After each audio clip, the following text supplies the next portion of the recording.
Hola, ¿qué tal? ¿Cómo está? Me que va a responder con Lucas Cipriano Ruche, que alguien que pensan que cante más, las tomas hay más es. Me tengo que no sí, pero con Shanky Chess, pues Shanky Show, ahora Shanky trabaja Shanky Show, me manda para Ham Shanky, ahora pero como dices, es que me abajo, es que decir qué país me está mirando. Bueno, pero la palabra Ari, solo para mí, para mí, mi opinión, solo existe en quechua, solo en idioma quechua, nada más. Este equipo, no sé, depende de tú. Comenten acá abajo dónde más utiliza la palabra Ari. No sé qué es este equipo, qué significa en otras cosas.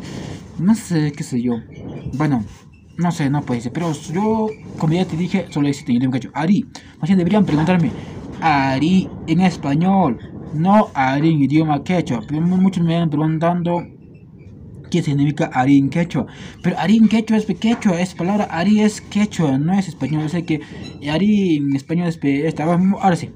Bueno, la palabra Ari significa en español que es sí, correcto, así es. ¿Mm? Eso significa. Primeramente, Ari quiere decir sí, para que entienda. La palabra Ari significa sí. No sé, algunos que dicen correcto, yes, no sé qué más dicen. Ok, no sé qué más dicen los demás, pero eso es. Pero palabra Ari es quechua, no español. Así que ya lo saben. Repito nomás, Ari en idioma español es sí. Bueno, esto me quería decirlo de aquí conmigo hasta la próxima vida. Chao, cuídense, que tengan un bonito tarde día.